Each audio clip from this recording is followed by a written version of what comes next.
it's Kristen, and today we're talking about Charmed episode 5. And in some exciting news, it turns out that this season has been picked up for a full 22 episodes. I'm hoping that this gives the show a chance to slow down its pace a tiny bit, because I just started rewatching the OG Charmed, and the pacing is so much different than this series. The pacing of the OG series is a bit slower, it gives you more time to build up, and they don't even introduce hints of a white lighter until like halfway through season 1. The girls were more independent, they were on their own, which I think brought them a lot closer as sisters. Whereas in the Charmed reboot, I feel like the sisters are a little bit more powerful, faster, but they don't really have control over anything. The elders run everything, and the sisters aren't really given a chance to be as independent because they have to rely on the elders and their white lighter Harry for everything. But in this episode, they tackle a lot. We get to see each girl kind of with her own little storyline. So let's start off with Macy first. Her love interest, Galvin, has kind of given up hope that anything's gonna happen with them because she is constantly getting caught up in witchy business, but to him, he doesn't know what's going on, so he just thinks that she's not really that interested. So he's moved on, and he's seeing this new girl named Summer. She's beautiful, she's smart, she's so perfect to the point that Maggie is like, could this girl be a demon? Like, could she be a succubus? And after noticing a weird glowing tattoo on Galvin, Macy's like, could Maggie be right? They attempt to vanquish Summer, but end up turning the trope of a succubus on its head. You know, a lot of times in stories, a succubus is a way to pit a woman against another woman, but in this story, we learn that not only is Summer not a succubus, she's not a demon, she's just like really, really awesome and also super nice, and ends up covering for Macy so that it doesn't seem like a weird situation. But now that leaves us with a lot of questions about Galvin. Like, what is this secret glowing tattoo on him? Why is Macy the only one that can see it? Is he some kind of supernatural creature? Is he under a spell? Is he part of some type of like mystical order? Like, who knows? I hope that we get to find out soon. Macy was somehow able to make a copy of the mark on him, and so hopefully in the next episode or two we'll get to find out what that symbol means and what that means for Galvin. Obviously he has some type of secret.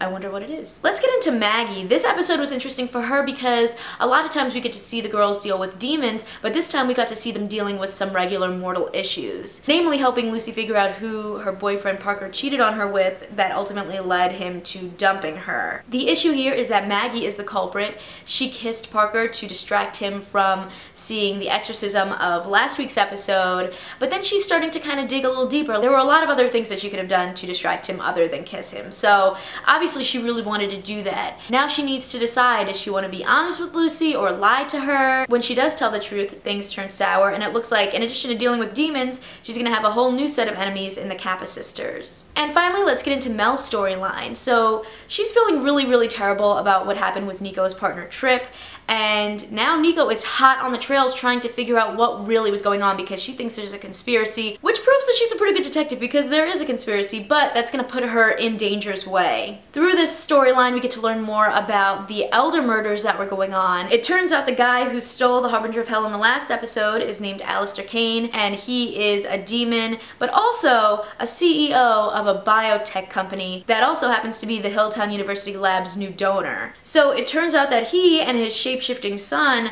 are out to steal elder DNA for some purpose that we don't really know exactly what yet, but obviously it's probably going to be something to do with making themselves more powerful and taking over the world. They get most of what they need from Niko's investigation and then almost kill her with hellfire. Luckily, Mel saves her at the last minute, but now Mel realizes just how dangerous everything is for the people that are in their lives, like Niko, because of them being the charmed ones. In the last episode, the elders had taken the Book of Shadows to kind of comb through it, see if there's any other secret spells that their mom had put into the book, and now with the help of Harry, Mel petitions the elders to get the book back so that they can do a spell so that she and Niko had never met, just to keep Niko safe, make sure that nothing happens to her. First of all, just want to say, thought it was very weird that the elders have this much power that they can take the Book of Shadows from the charmed ones and like comb through it. Didn't think that seemed very safe. Obviously, like the charmed ones, like everyone wants their power, so who can they trust? How do they know that an elder is not really, you know, under the influence of a demon or something and is going to take the book for their gain. I just know in the OG series, the book was so important that they would never be able to just like give it to someone to hold on to. Like that just seems weird to me. And I think that goes back to the fact of what I was saying earlier of just like the elders having too much control and like the charmed ones not being able to do their own things. Like I don't really like the fact that the elders can just like take their book of shadows. What? That doesn't make any sense. It's their book, it's their family roots. They should be the ones that are controlling that at all times because it would be dangerous for it to get in the wrong hands. The second thing is, so yes, history ends up being rewritten for Mel and Niko so that they never meet, but I was really hoping that we would get to see that kind of affect all of this universe, you know? Not just Mel and Niko, but maybe we would see the effects wash over into Macy and Maggie. And at first I was thinking, oh, well, Maggie doesn't even need to tell Lucy anymore about this kiss because they changed everything, so it didn't happen, right?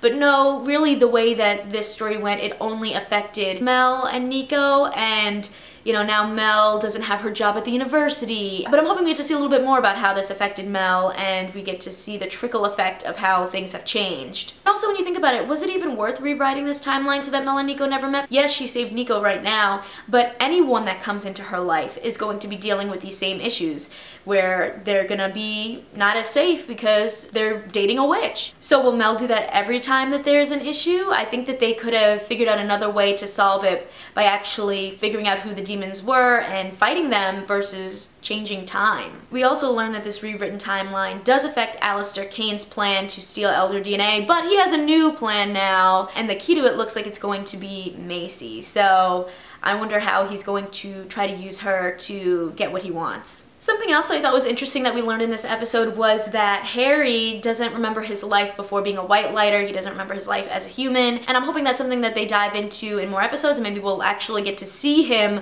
learn about his past. And there was also this really nice moment where Harry and the girls essentially became their own little family, and that was really nice. My favorite parts of the show are the relatable family, sisterly moments. You know, I think that while the sisters do have a lot of power right now, definitely more power than the OG series characters had at this point in time, they do make a lot of mistakes still and they do have flaws. They're just trying to figure things out and follow their gut and do the right thing, and I appreciate seeing that. I wish there wasn't so much help from the elders and Harry because I think being able to try to work through some of the situations on their own will help bring the sisters closer together. I'd love to know what you thought about this new episode of Charmed. Did you love it? Did you hate it? Let me know. I'm also wondering, do you guys want me to continue reviewing episodes every week? And also, since I'm rewatching the original series, I'm thinking of maybe doing some season reviews of those as well, because you know, it's just such a fun show.